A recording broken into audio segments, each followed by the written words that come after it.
ये प्रेम कहानी एक ऐसे लड़के की है जो प्रेम शब्द के बारे में कुछ नहीं जानता था। उसने कभी भी प्रेम के बारे में नहीं जाना था। चलिए हम उस लड़के की प्रेम कहानी को जानते हैं। एक लड़का था, वह काफी खुश रहता था। उसके जीवन में कोई गम नहीं था। अभी उसकी पढ़ाई खत्म नहीं हुई थी। वह लड़का पढ़ने में बहुत तेज था। उससे सभी टीचर खुश रहते थे। जब वह अगली कक्षा में गया तो उसके कक्षा में एक नई लड़की का दाखिला हुआ। वह लड़की पढ़ने में काफी सही थी। वह लड़का मन का काफी साफ था। वह हमेशा लड़कियों से तो बात करता था, लेकिन कोई बुरी नजर नहीं डालता था। अब नई लड़की उस लड़के की कक्षा में आई थी। पहले तो इन दोनों में कोई बात नहीं होती थी, लेकिन वह कहते हैं न कि नियति जो चाहे वह कर सकती है। कुछ समय बाद ही पढ़ाई से जुड़ी काम के लिए बातें शुरू होने लगी। पहले तो काफी कम बातें होती थी, लेकिन उन दोनों को एक दूसरे से बात करने में काफी मजा आता था। वह अब बहुत सी बातें करने लगे। उन्हें अब धीरे धीरे प्रेम भी होने लगा, लेकिन उन्हें इसका पता नहीं चला। लड़की तो बहुत जल्द समझ गई कि उससे प्रेम हो गया है।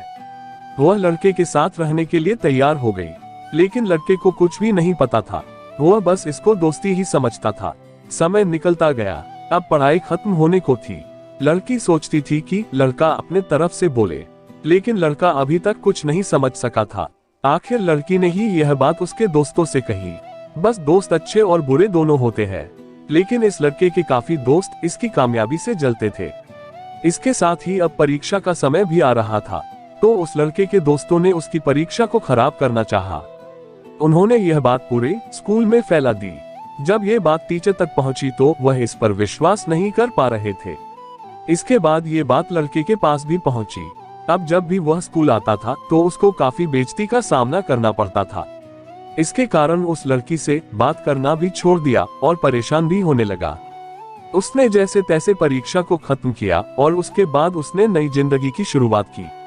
भले ही उसके परीक्षा में कम अंक आए थे, लेकिन आज वह बहुत खुश है, क्योंकि पढ़ाई खत्म होने के बाद उसने बड़ी मेहनत की और एक बड़ा अफसर बना। उसने उसी लड़की से शादी कर ली जो उससे प्रेम करती थी। उस लड़के को भी उसी लड़की से प्रेम था, लेकिन वह एक अच्छे समय के इंतजार में था। इस कहानी से हमें ये सीखने को मिला कि हमें अपने काम और लक्ष्य पर ध्यान देना चाहिए कि समाज की बातों पर। तो दोस्तों मिलते हैं अगली वीडियो के साथ। जय हिंद, जय भारत।